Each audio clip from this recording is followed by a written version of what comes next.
Un monde de petites choses, théories sans pratique, amour et guerre en vidéo.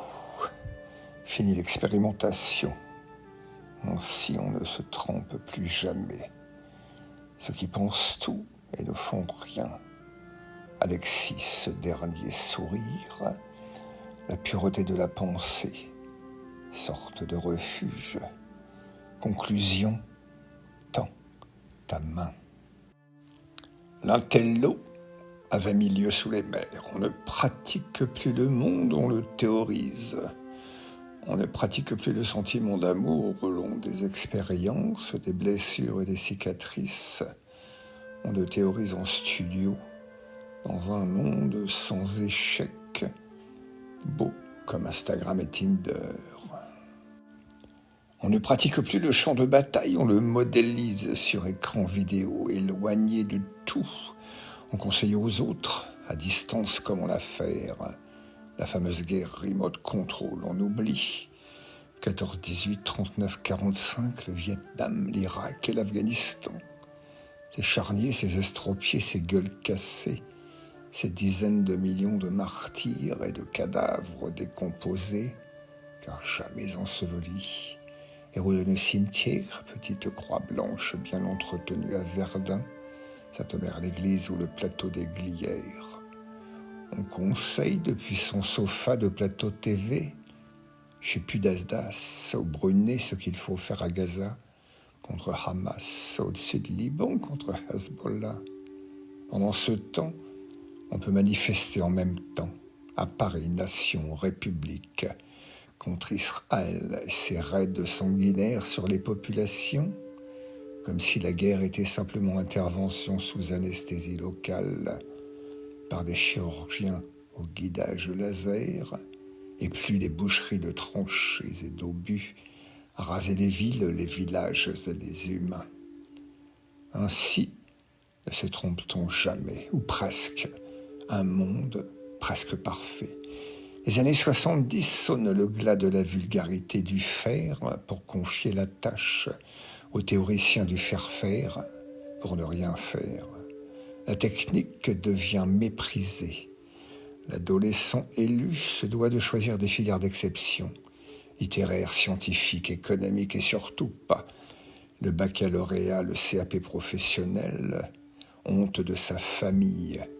Fini l'expérimentation en laboratoire où l'on se prend les explosions intempestives en pleine figure. Tout devient science. Sans conscience n'est que ruine de l'âme, disait pourtant Rabelais. Descriptions littéraires, équations et formules, l'anéantissement du hasard, quoi. La société se condamne ainsi à rompre avec la pratique du réel pour se réfugier dans la théorie, à distance de l'expérience vécue. Le réel pollue la pensée, me disait mon boss énarque.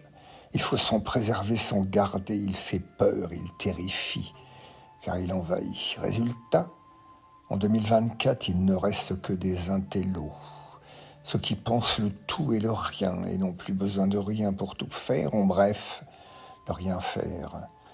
Quand Macron sort Alexis colère, son plus proche conseiller, comme son poisson du bocal, pour nous annoncer un remaniement ministériel sur le parvis de l'Élysée, une, à 2 fois l'anse et selon, Alexis est livide, gris, avec une barbe sans âge, le visage décomposé par la tragédie de sa vie et l'annonce du lendemain qui déchante.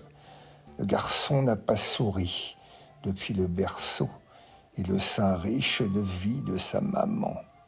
Il ne sort pas de ses murs obscurs. La lumière l'effraie pourtant. Il conseille. Il avise le tout, rédige le moindre papier qui oriente l'avenir, basé sur le présent qu'il ne connaît pas, ou les rapports de gens qui, comme lui, ne voient pas, ne touchent pas, ne respirent pas même. Quelle importance! Ce n'est pas du réel dont le pays a besoin, dont son président doit s'inspirer pour améliorer notre sort. C'est du néant de la vie d'Alexis Colère.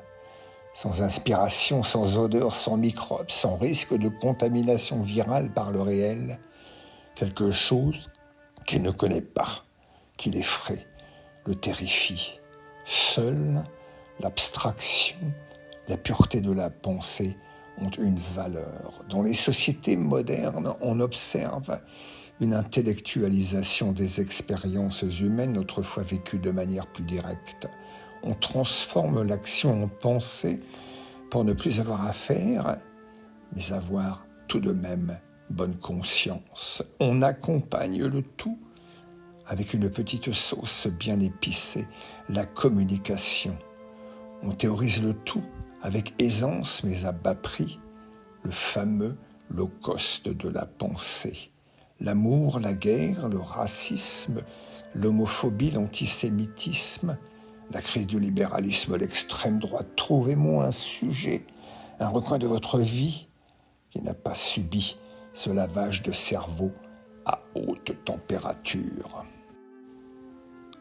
Après, on s'étonne que le cerveau, comme le t-shirt, rétrécisse. Chacun dispose pourtant de son propre levier d'action.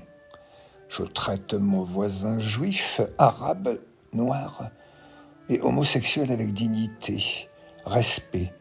Je lui rends service, vide sa poubelle, surveille sa maison lorsqu'il s'absente. Je demande de ses nouvelles et je m'inquiète de voir son véhicule immobile devant sa porte depuis plusieurs jours. Je fais la cuisine et j'en partage une assiette.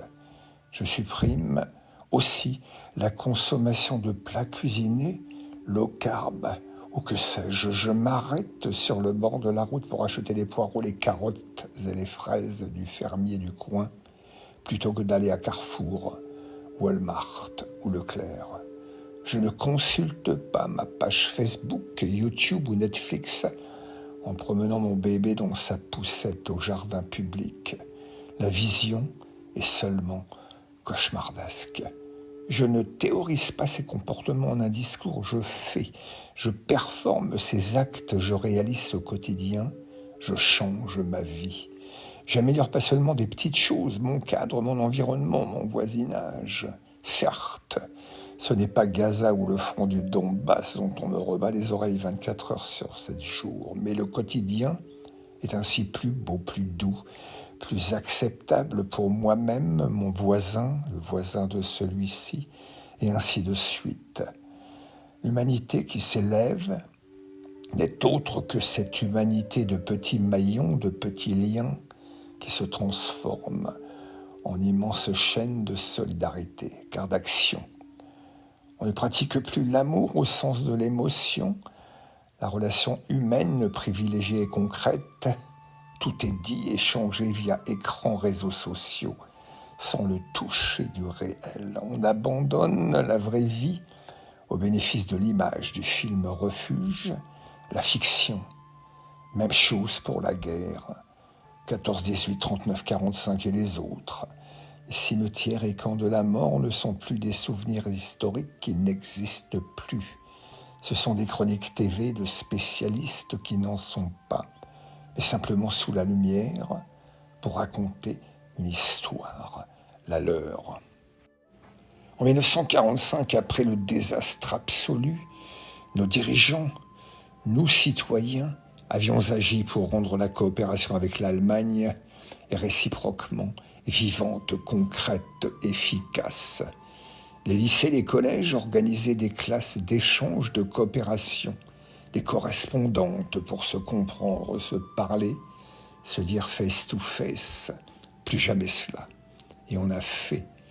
Nous vivons désormais en paix, et définitivement en paix avec nos voisins. Que faut-il en conclure ? C'est la faute à la technologie ? Trop facile. C'est la faute à la vitesse, tout va trop vite.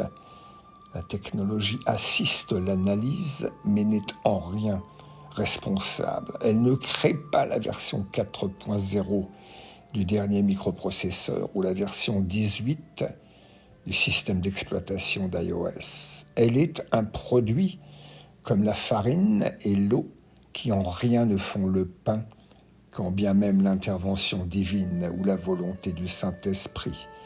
Elle n'est en rien source de l'éloignement physique ou émotionnel, on le voit, avec les voisins, l'amour, la guerre, tels que décrits si modestement, dans l'anecdote plus haut. L'expérience du monde réel, profond, celui que je peux toucher et conduire, est à portée de main. Tends la main pour le saisir, ce monde n'est autre que la juxtaposition de petites choses simples.